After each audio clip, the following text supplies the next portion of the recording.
గతంలో 18-20 సంవత్సరం లోపు నేను 10 సంవత్సరం మన ముస్లిం సోదరులకు రంజాన్ సందర్భంగా పండుగ సందర్భంగా 10 సంవత్సరం కాంగ్రెస్ పార్టీ తరఫున అధికారం ఉన్నా ప్రతిపక్షం ఉన్నా ఇఫ్తార్ విందు ఇవ్వడం జరుగుతుంది. అది మీ అందరికీ తెలిసిన విషయమే.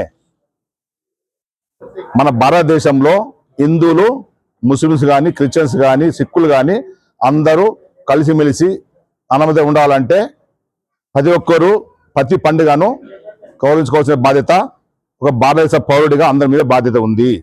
అందులో భాగంగా ఇలా కొత్తగా నేను ఈ ప్రోగ్రాం ఏర్పాటు చేయడం జరుగుతలేదు. గతములో ఏదైతే ఎవరు ఇయ్యనప్పుడు ఇఫ్తార్ విందు అనే వాడు తెలనప్పుడు మీ మధ్యలో ముస్లిమ్స్ మధ్యలో ఇఫ్తార్ విందు మీ మధ్యలో జరుగుతుండే కాబట్టి బయట వ్యక్తులు హిందువులు వచ్చి ఈ మసీదులో ఇంత పవిత్ర ఉన్న ఈ మసీదులో ఎవరు కూడా ఇవ్వడం జరగలేదు. ఆనాడు 18-20 నుంచి ఒక హిందువులమనే మేము మీ ముస్లిమ్స్కు నా బాధ్యతగా మనం అన్నదమ్ములో కలిసి ఉన్నాం. మన భారతీయ పౌరులుగా మనం కలిసి ఉండాలా, మన గ్రామ అభివృద్ధి జరగాల. దీనికి అందరి సహకారం కూడా అవసరం. మాకు మీకు ఎంత అవసరం మీరు మాకు అంత అవసరం కాబట్టి అందరు కలిసిమెలిసి ఉందామని చెప్పి ఆనాడు 18 ఏళ్ల క్రింద నేను ఎంపీడీసీ కాకముందు ఈ కార్యక్రమం ఆనాడు ప్రారంభించడం జరిగింది. అందులో భాగంగా నా అధికార పార్టీ కాంగ్రెస్ పార్టీ ఉన్నా లేకున్నా ప్రతిపక్షం ఉన్నా ఇది కొనసాగుతూ వస్తుంది. 10 సంవత్సరాలు ఇవ్వడం జరుగుతుంది కానీ కొత్తగా ఏం చేసింది లేదు. కానీ మీకు కొన్ని సమస్యలు ఉండే ఆ సమస్యలు నా వంతు ప్రయత్నంగా ప్రతి ఒక్కటి మీ ప్రయత్నం చేసుకుంటూ వచ్చినాం. 2005 సంవత్సరం మన్నని చెప్తుండ్రు 2005 సంవత్సరం నుంచి ఈ కార్యం నిర్వహించడం జరుగుతుంది. కొత్తగా మేము ఏదో పుట్టించింది ఏం లేదు. మీ అందరూ తెలుసు, అంత సీనియర్లకు అందరూ తెలుసు. కానీ ఆనాడు కానీ ఈనాడు కానీ ఆ పూర్త పనిచేసి మిమ్మల్ని ఆదుకున్నది మా కాంగ్రెస్ పార్టీ కావచ్చు, కానీ మేము కావచ్చు. ఆనాడు మీకు ప్లాట్లు కావాలంటే ఇందిరం ఇళ్లలో ఒక పక్క ఒక భాగం ప్లాట్లు ఇవ్వడం జరిగింది. అందరికి న్యాయం జరిగింది చెప్తలే, చేసే వరకు సాధ్యం ప్రయత్నం చేసినాం. పింఛన్లు ఇచ్చినాం, బియ్యం కార్డులు ఇచ్చినాం. ఇలా మీరు ఊకున్న చూడు ఇది సీసీ. ఆనాడు బురదలో ఉండి నేను ఆనాడు ఇఫ్తార్ విందు ఇచ్చినాడు, మీరు బురదలకు వెళ్ళి లోపలికి బస్సులకు పోతే ఆనాడు చూసిన ఇది సీసీ వేయాలని. ఆనాడు సీసీ వేయడం జరిగింది. పక్కన ఒక రూమ్ కట్టడం జరిగింది, బోర్ మోటార్ ఇవ్వడం జరిగింది. ఆనాడు అక్కడైతే ఖబర్స్థాన్ ఉందో ఖబర్స్థాన్ లో కూడా బోర్ మోటారు ఇవ్వడం జరిగింది, ఆయన పంపు ఇవ్వడం జరిగింది. ఆనాడు ఉన్న పరిస్థితుల్లో గవర్నమెంట్ ఉన్నది. ఆనాడు ఉన్న పరిస్థితుల్లో మనకొక ఏది ఉర్దూ స్కూల్ కావాలంటే ఆడున్న పరిస్థితుల్లో ఉర్దూ స్కూల్ రావడం జరిగింది, కట్టడం జరిగింది. కొన్ని కారణాలతోని మన పిల్లలు లేకపోవడం వల్ల అది బంద్ అవ్వడం జరిగింది. కానీ ఆనాడు ఏదో జరిగిందో ఇప్పుడు కూడా ఇలాంటి ఖర్చు లేకుండా మన్నన్ కానీ సలీం కానీ గపూర్ కానీ రషీద్ కానీ మహబూబ్ కానీ ఆనాడు చెప్తే నేను ఏం చేసినంటే మసీద్ ఇప్పుడు ఏదైతే ఖబర్స్థాన్ కు లైట్లు ఎట్లా కావాలో మా హిందువుల కూడా ఏదైతే శ్మశానం ఉందో అక్కడ కూడా లైట్లు కావాలని వీళ్ళు కోరినప్పుడు అక్కడ 2,50,000 రూపాయలు ఇక్కడ 5 లక్షల రూపాయలు మంజూరు చేయడం జరిగింది. SDF లో దాంతో పేపర్స్ ఉన్నాయి, ఆ పేపర్లకు ఉన్నాయి. కొంతమంది అంటున్నారట, కొంతమంది గట్టిగా మాట్లాడుతున్నారట. ఏమని మాట్లాడుతున్నారంటే చెప్పడం కానీ చేత కాదని అన్నారట. కానీ ఒకటి వాస్తవాలు మాట్లాడారంటే ప్రొసీడింగ్ కాపు ఉంది, కలెక్టర్ లెటర్ ఉంది, ఆల్రెడీ ఫైనాన్స్ క్లియరెన్స్ పోయింది, రావడానికి టైం పడుతుంది.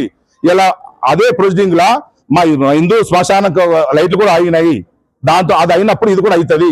కొంతమంది అనవసరంగా ఆరోపణ చేయడం తప్పు. అర్థం చేసుకోండి. ఏది ఉన్నా మేము పనిచేసి సిద్ధం ఉన్నాం. మీకు బియ్యకాలు ఇచ్చే విషయంలో కానీ, మీ పింఛన్లు ఇచ్చే విషయంలో కానీ మా కాంగ్రెస్ పార్టీ ఇప్పుడు ముందు ఉంటుంది. చేసులో నమ్మడం కానీ అగాధం మాట్లాడేటోళ్ళని నమ్మే అవసరం లేదు. ఒకటి మాత్రం వాస్తవం చెప్తున్నా, మొన్న రీసెంట్లీ మాత్రము మొన్న ఓలు తైర్బి ఉర్దూ రాష్ట్ర ఉర్దూ అక్బర్ చైర్మన్ ఓలైతే మన ముస్లిం చైర్మన్ ఉన్నాడో ఆయన నేను కానీ, అన్వర్ కానీ, మన్నన్ కానీ, సలీం కానీ, మహబూబ్ కానీ, మన కబూర్ కానీ అందరు కలిపి మేము పోవడం జరిగింది. పోయినప్పుడు అక్కడ మేము ఎందుకు పోయినాం తెలుసా? ఖర్చు మీ ముస్లింస్ ఎక్కడ ఖర్చు రూపాయి పెట్టేది లేదు. ఆనాడు పోయినాం, ఆయన కలిసినాం. కలిసి ఒకటే మూడు సమస్యలు ఏమడిగినా చెప్పన్నా, వక్ఫ్ బోర్డ్ అనేది మీకు ఉంది. ఆ వక్ఫ్ బోర్డ్ అనేది మీరు జిల్లా లెవెల్ని వాడుకుంటున్నారు.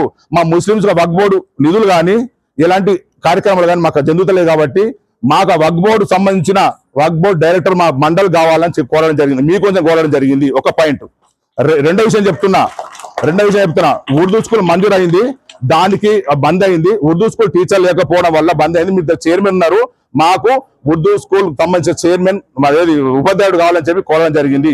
దానికి ఏం చెప్పినా చెప్పన్నా, ఎవరైతే మీ 30 మంది ఓలైతే ఉన్నారో 30 మంది విద్యార్థులను తయారు చేయండి. నేను దానికి ఒక ఉపాధ్యాయుని గవర్నమెంట్ తరఫున ఇప్పించే బాధ్యత నాదని ఆయన కోరడం జరిగింది. అది వీళ్ళందరికీ పెద్ద మందికి చెప్పినా, అందరికి చెప్పినా. మళ్ళీ ఇంకో మూడో విషయం ఏంటంటే, ఏది కబర్సాన్ కంపౌండ్ వాల్ కావాలని కోరితే మీ నిధులు ఇవ్వాలని చెప్పడం జరిగింది. చెప్తారా?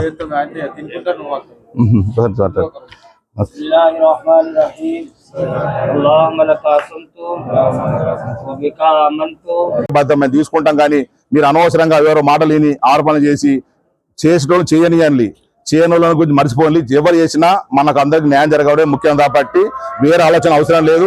కొంతమంది అనవసరంగా ఆరోపిస్తారు. రూపాయి ఖర్చు లేకుండా నేను తైర్బి దగ్గరికి పోయినప్పుడు కూడా రూపాయి ఖర్చు లేకుండా అన్ని నేనే చేసి వచ్చిన.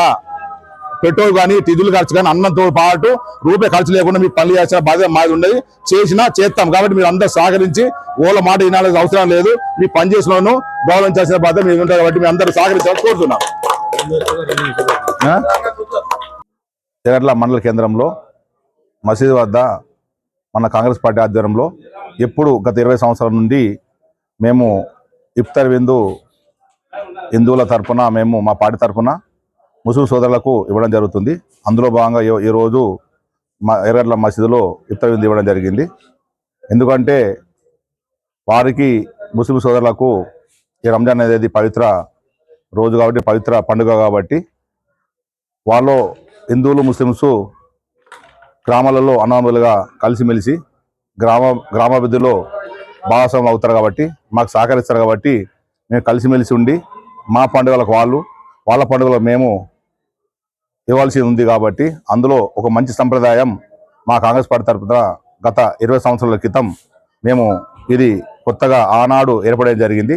అందులో 10 సంవత్సరం మా కాంగ్రెస్ పార్టీ అధికారం ఉన్నా, ప్రతిపక్షం ఉన్నా మేము నిరంతరంగా 10 సంవత్సరం రంజాన్లో పండుగ సందర్భంగా మా పార్టీ తరఫున ఇవ్వడం జరుగుతుంది. అందులో బాగా ఇవ్వడం జరిగింది. మేము మాత్రం గ్రామ అభివృద్ధిలో ముస్లిమ్స్ కానీ, క్రిస్టియన్స్ కానీ, హిందువులం కానీ కలిసిమెలిసి మా గ్రామాభివృద్ధి విషయంలో కలిసికట్టుగా ఎలాంటి భేదాలు లేకుండా ఉండాల్సిన అవసరం ఉంది. కాబట్టి మేమందరం అన్నదమ్ములుగా కలిసి ఉంటాం. రేపు భవిష్యత్తులో కూడా ఇలాంటి కార్యక్రమాలు మేము నిర్వహిస్తామని చెప్పి ఈ సందర్భంగా మా పార్టీ తరఫున తెలియజేస్తున్నాను.